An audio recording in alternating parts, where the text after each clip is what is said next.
cambada! Eu sou Gustavo Domingues, também conhecido como Rei Grifo, e hoje estou aqui para fazer uma lista. A lista dos 10 livros de ficção científica que tem que vir para o Brasil. Alguns desses livros já foram comprados por editoras, eles estão para ser lançados, mas ainda não foram lançados, não tem previsão exata, então tá valendo para mim. Outra coisa é que alguns desses livros foram lançados no Brasil, mas são edições muito antigas, muitas vezes inacessíveis, em geral antes dos anos 2000, então também não vale. Vai ser bem interessante fazer essa lista, porque eu conheço muita gente que entende muito de ficção científica. Espero que não me apedrejem, mas essa é a minha lista pessoal, os que eu conheço e que eu gostaria que viessem para o Brasil.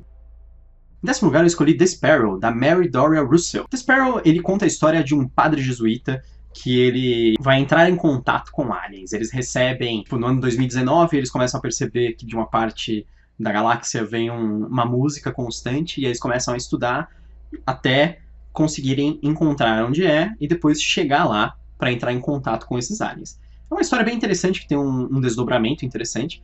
E, inclusive, ela é bem parecida com uma história, com um romance também antigo, chamado A Case of Conscience, do James Blish, que também é uma história sobre um padre jesuíta que vai entrar em contato com aliens. Mas ele tem um contexto diferente, um desenvolvimento diferente. Em 9º lugar, eu escolhi o Cryptonomicon, do Neal Stephenson. Cryptonomicon, ele conta duas histórias paralelas, uma nos anos 40, durante a Segunda Guerra Mundial, e outra nos anos 90. Nos anos 40 ele conta a história de um gênio matemático, e nos anos 90 ele conta a história do neto desse cara. As duas histórias estão interligadas, a história tem muito a ver com matemática, com códigos, com quebrar códigos. Waterhouse, que é um personagem dos anos 40, da Segunda Guerra, o neto dele está tentando fazer um local seguro para dados no sudeste da Ásia. É estranho, mas é uma história sobre matemática, sobre encriptação, e é uma história sobre liberdade, e é uma história carregada de informação. Ela tem muita informação. Cryptonomicon muitas vezes é considerado o melhor livro do Neal Stephenson, e olha que ele escreveu outros livros excelentes. Em 8º lugar, eu escolhi Ringworld, do Larry Niven. O Ringworld é um nome bem literal, ele fala sobre uma reconstrução da Terra, sobre possibilidades limitadas. É um livro bastante épico, se você for pensar a respeito, porque ele fala sobre xenobiologia, psicologia e uma série de coisas. Ele é um livro um pouco datado já, mas ele é um livro que traz conceitos muito interessantes, muito bem feito, ideias bastante intrigantes. Em 7º lugar, eu escolhi A Fire Upon the Deep, do Vernor Vinge. A Fire Upon the Deep, ele é um livro que conta uma história de uma guerra galáctica, mas numa escala gigantesca.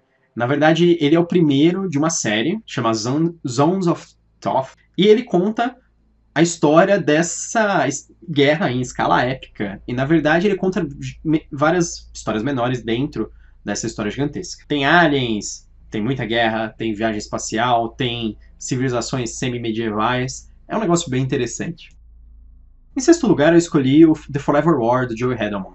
The Forever War, ele foi lançado aqui no Brasil, mas eu acho que foi nos anos 90, mais ou menos. Já é um livro um pouco chatinho de achar. The Forever War, ele foi uma das inspirações do John Scalzi para o Guerra do Velho, assim como o Tropas Estelares. O Forever War, ele conta a história de uma guerra estelar também, só que de um ponto de vista um pouco mais pacifista. Enquanto Tropas Estelares, ele parece que incentiva aquele militarismo e aquela sensação de vencer pela força, o Forever War, ele questiona um pouco isso. Então é um contraponto bem interessante para a história do Tropas Estelares. Se você já gostou do Tropas Estelares, talvez você ache interessante. Em 5º lugar, eu escolhi o The Moon is a Harsh Mistress, do Robert Heinlein. É engraçado que eu acabei de citar ele. A Aleph lançou dois grandes clássicos do Heinlein, que é o Tropas Estelares e o Estranho numa Terra Estranha, e eu queria que ela lançasse o terceiro. Se não pudesse ser a Aleph, poderia ser outra editora, mas como eles já tinham lançado os outros dois livros do autor. O The Moon is a Harsh Mistress, ele conta a história sobre uma colônia na Lua que se rebela contra a Terra. Então é uma história bem interessante, com um viés bem diferente dos outros dois livros do Heinlein, que eu acho ele engraçado. Ele é um autor engraçado, que ele muda completamente as ideias políticas de um livro para o outro. Parece que ele está apoiando outra noção. Esse é um livro, talvez fosse o livro que eu mais gostaria de ler dele. Mas é fácil falar isso depois de ter lido os outros, né? Bom, 4º lugar, daqui pra frente, provavelmente, se você já viu minhas outras listas, você vai saber o que eu vou falar. Em 4º lugar, eu escolhi The Ancillary Justice, da Ann Leckie. The Ancillary Justice é uma história extremamente interessante, numa sociedade futura pós-gênero, com guerra intergaláctica, com inteligências artificiais que controlam soldados humanos, que são só avatares para essas inteligências artificiais. É uma história que tem de tudo. Eu sei que ele tá pra sair, assim. Ele está muito quente pra sair com a Aleph e tô aí super ansioso por ele. Em terceiro lugar, eu escolhi o Red Mars, do King Stanley Robinson. O Red Mars ele é o primeiro de uma série que tem o Red Mars, Green Mars, Blue Mars e depois tem uma outra de contos chamada The Martians. Essa série ela conta a história da colonização de Marte por colonos aqui da Terra, mas com um foco bem civilizatório, assim, sem guerra, sem nada, bem hard sci-fi, bem tecnologia realista, sobre como eles criam uma colônia muito melhor em Marte do que a Terra. Em segundo lugar, eu escolhi o Hyperion, do Dan Simmons, ou Hyperion. Eu gosto de falar Hyperion, bem aportuguesado. O Hyperion, ele é o primeiro livro do Hyperion Cantos. Hyperion ele é uma saga mega épica, com uma visão de vários personagens, linhas do tempo diferente, com um monte de coisa diferente. Ele tem um personagem bem icônico, que é o Shrieker, que é uma espécie, eu não sei o que ele é, um robô, um constructo, uma coisa assim, que é todo cheio de pontas e lâminas. Ele mata as pessoas que vão num templo lá procurar respostas. Ele é como se fosse uma versão extremamente violenta daquele, talvez, do computador do Guia dos Mochileiros da Galáxia. O Hyperion, ele é uma história que eu falei já em outro vídeo, ele se parece muito com Duna, porque ele fala sobre tudo, ele fala sobre muita coisa diferente. Sobre civilização, sobre sociologia, sobre tudo que vocês imaginam. Linhas do tempo diferente, tem muita coisa. Ele é um livro difícil de conceitualizar em meros parágrafos, digamos assim. Mas, com certeza, é um livro que eu tenho muito interesse para conhecer.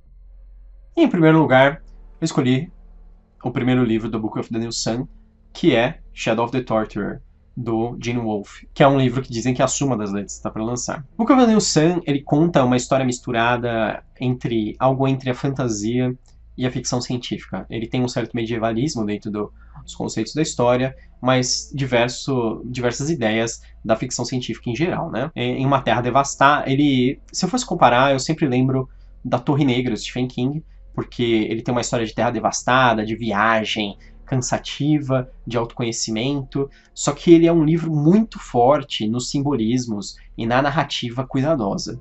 Então, esse é um livro que eu ouço falar tão bem, mas tão bem, as pessoas que leem ele falam que ele é tão assim, que ele é um livro tão impressionante, que eu gostaria muito de ler esse livro, mais do que qualquer outro, por isso que ele ficou em primeiro lugar. Então esse foi meu vídeo, espero que você tenha gostado. Se você gostou, curte, se inscreve no canal. Eu sou o Gustavo Domingues e bem-vindo ao canal Vial.